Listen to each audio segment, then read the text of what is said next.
I didn't know anything about franchising, like most people today. If we go out on the street on Clematis and say, "What do you know about franchising?" People look at you like you're weird, or they might say, "Oh, that's the NBA or the NFL, or oh, that's McDonald's." They'll at least get to that.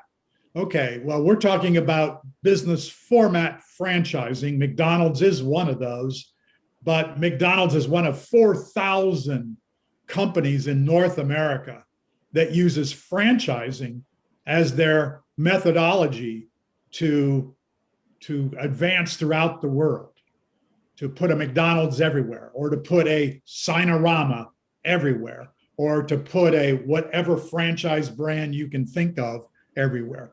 Well, I didn't know anything about that. I was a college professor working on my PhD at the time at Temple University in Philadelphia, and I was the head of the magazine writing program. And I was a generalist as a writer. I wrote for Good Housekeeping magazine. I wrote for The Nation magazine. I wrote for the New York Times. I wrote for the Philadelphia Inquirer, the Wall Street Journal. I wrote for Writer's Digest magazine. Once I got into franchising, I wrote for Reader's Digest magazine. So I was a head of the magazine writing program, teaching my students how to get published as a freelance writer. And somebody called me and said, "I'd like you to write about franchising." And I said, "I don't know what that is. I have to look it up in the dictionary." And it didn't make any sense to me. But I did write in the early 1980s. I wrote a book called Franchising: The Inside Story.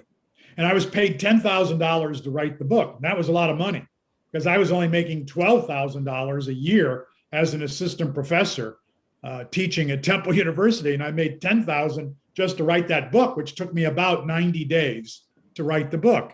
And I interviewed about 100 people who were lawyers in franchising and franchisors, franchisees, finance people, bankers, real estate people who are experts in why franchising works and when it doesn't work. And I wrote this primer of a book that just never went away. I had written other books for other people, like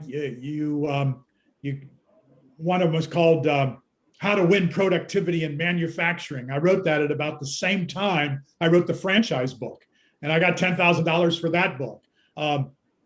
And those books became useful to their authors, to the people who were the experts. I would write a book like Taming Your Turmoil, another book that I wrote with a PhD, a psychiatrist from the University of Pennsylvania. And those books would generally just, they would appear, they'd have a little bit of interest, and they'd go away. But franchising never went away. In fact, in this past year, the Smithsonian Institution has informed us that Franchising: The Inside Story will be featured in the Smithsonian's business collection. That's how old it is, which also is an indication of how old I am. And the book just didn't go away. It came out, and I would get interviewed about it all the time on radio, particularly. And people would introduce me. The radio announcers would say, "Stay tuned. After the break, we're going to speak to the world authority on franchising, John Hayes." And I would laugh, thinking to myself, I've never been a franchisor. I've never been a franchisee. I never even worked for a franchise company. All I did was write a book about it after I interviewed 100 people. That didn't make me an expert. So fake media existed a long time ago, back in the 1980s. But by them saying I was an expert, people listened to that. And then people would call me. The IFA, the International Franchise Association, called to say, "Can we excerpt your book in our magazine?" Well, of course you can, particularly if you pay me something, which I don't think they did, but I got a lot of jobs as a result of that, a lot of clients who contacted me, a lot of consulting opportunities.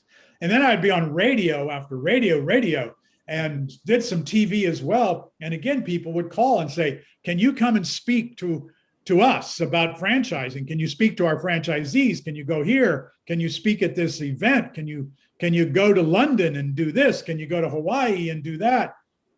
And suddenly, Professor, how old were you at the time? I was in my late 20s when I learned about franchising. I think I was 29 when I learned about franchising the first time. So I was in my early 30s when the book came out. Yeah, I was a young guy. That's it. This was So that's a long time ago.